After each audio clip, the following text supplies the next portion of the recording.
Ciao a tutti e benvenuti sul mio canale. Oggi faremo un viaggio nel cuore della tornitura. Gli inserti. Spesso sottovalutati, questi piccoli componenti sono in realtà il cervello e il braccio di ogni operazione al tornio, determinando la qualità della lavorazione e l'efficienza produttiva.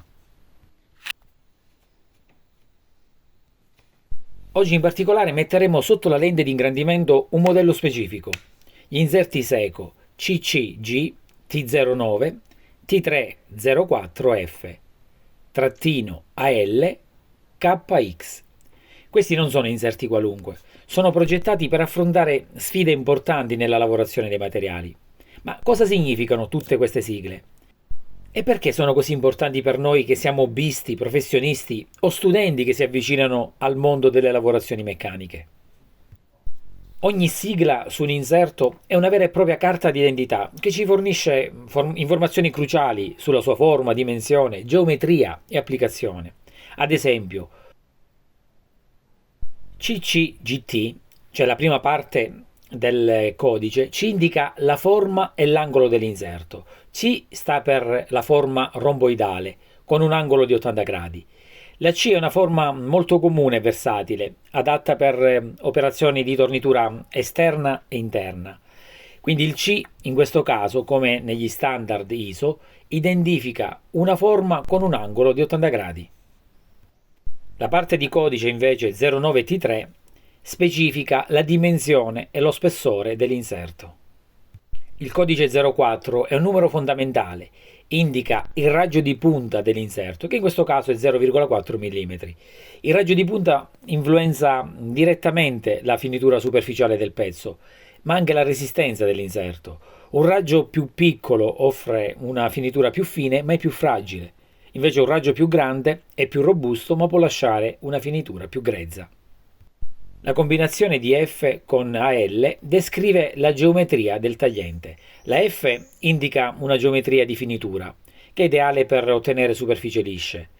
La L suggerisce invece una predisposizione per materiali come l'alluminio e le leghe leggere, anche se, come vedremo, la qualità K ed X indirizza verso materiali più duri.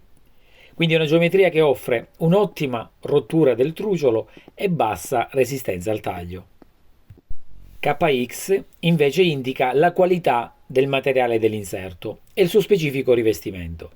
La KX di Seco è una qualità di metallo duro avanzata, specificamente progettata per la tornitura di materiali difficili come gli acciai temprati, la ghisa e le altre leghe dure.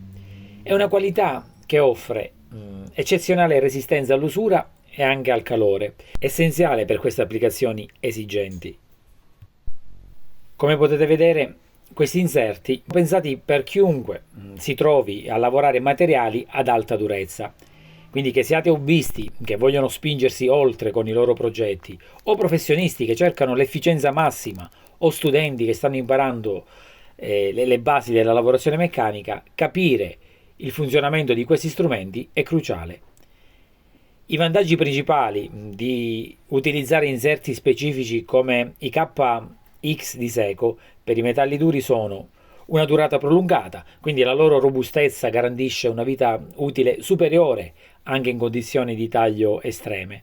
Anche una qualità della finitura può migliorare, quindi nonostante la loro vocazione per materiali duri, la geometria F permette di ottenere finiture di alta qualità.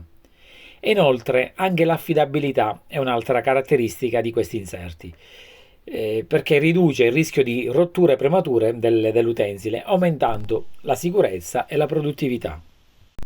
Un dettaglio inestimabile fornito direttamente sulla confezione sono i parametri di taglio suggeriti. Questi non sono numeri a caso, ma il risultato chiaramente di test approfonditi da parte del produttore e sono pensati proprio per darci un punto di partenza ottimale.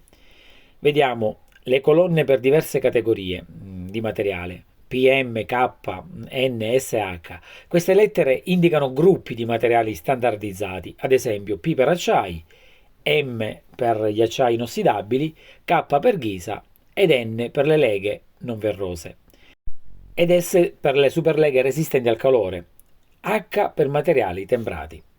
Per ognuno troviamo i valori suggeriti per, ad esempio, la profondità di taglio, descritta qui dalla lettera A minuscola P, quindi AP.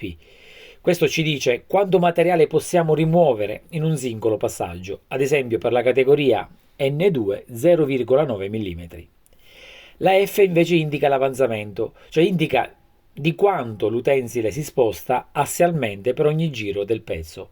Per N2 l'avanzamento è di 0,085 mm per giro.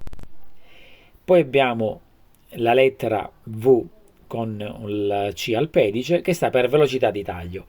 Questo indica la velocità con cui il tagliente incide il materiale ed è espressa in metri al minuto o piedi al minuto.